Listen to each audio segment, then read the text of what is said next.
Hello everyone, welcome back to living life.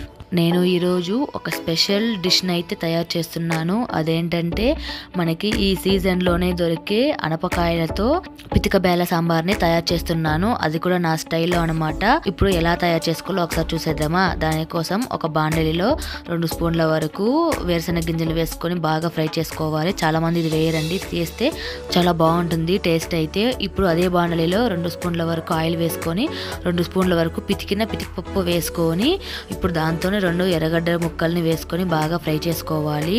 ఇది బాగా fry అయిన తర్వాత దీంతో ఒక అర స్పూన్ అంతా జీలకర్ర వేసుకొని బాగా ఫ్రై చేసుకోవాలి. ఇది బాగా పచ్చివాసన పోయేంత వరకు ఫ్రై చేసుకొని ఇప్పుడు ఒక మిక్సీ జార్లోకి తీసుకుందాం.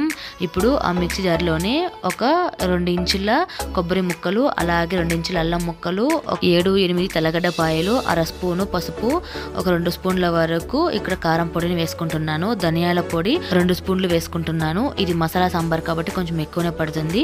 4 లవంగాలు, ఒక చెక్క వేసుకొని కొంచెం కొత్తిమీర ఆకు కడిగి వేసుకున్న తర్వాత దీని అన్నిటిని బాగా మిక్సీ పట్టుకొని పేస్ట్ లాగా చేసుకోవాలి. ఇప్పుడు అదే బాండలిలో ఇంకా ఒక 4 స్పూన్ల వరకు ఆయిల్ వేసుకున్న తర్వాత అర స్పూను ఆవాలు వేసుకొని చిట్లిన తర్వాత మనం పితుకున్నాం కదా పితికిపప్పు అనపకాయలతో, అవన్నింటినీ వేసుకొని ఇప్పుడు ఒకసారి బాగా ఫ్రై చేసుకోవాలి. మనం ఈ స్టేజ్లో మనం బాగా ఫ్రై చేస్తేనే అనమాట మనకి పితికిపప్పు సాంబార్ పచ్చివాసన లేకుండా చాలా బాగుంటుంది. ఇప్పుడు కరివేపాకు కొంచెం వేసుకొని ఫ్రై చేసుకున్న తర్వాత ఇప్పుడు మసాలా మొత్తం వేసుకొని ఒకసారి బాగా ఫ్రై చేసుకోవాలి. ఒకసారి ఈ విధంగా ట్రై చేయండి. పితికి బేల సాంబారు చాలా టేస్టీగా వస్తుంది. మీరు చపాతీ, అన్నం, సంగటి దేనికైనా సరేనండి, సూపర్ కాంబినేషన్ ఇదైతే.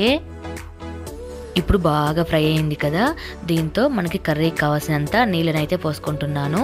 ఇక్కడ నేను 2 గ్లాసుల వరకు నీళ్ళు పోసుకొని ఒకసారి బాగా మిక్స్ చేసుకుంటున్నాను.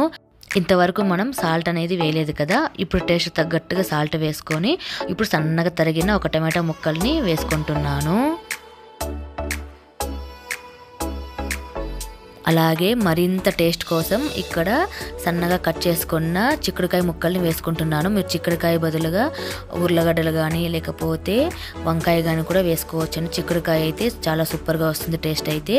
ఇప్పుడు ఒకసారి ఉడకడం స్టార్ట్ అయ్యింది కదా, ఇప్పుడు ప్లేట్ పెట్టి ఒక 10 నిమిషాల పాటు బాగా ఉడకబెట్టుకుందాం. ఫస్ట్లోనే ప్లేట్ పెట్టి ఉడకబెడితే మనకి పొంగు వచ్చేస్తుంది, మొత్తం వేస్ట్ అయిపోతుంది. కాబట్టి ఒకసారి ఉడికిన తర్వాత మనం ప్లేట్ పెట్టుకోవాలి. ఇక్కడ పప్పు అనేది ఉడికింది కదా, ఇంతేనండి. కర్రీ అనేది మనకి రెడీ అయిపోయింది.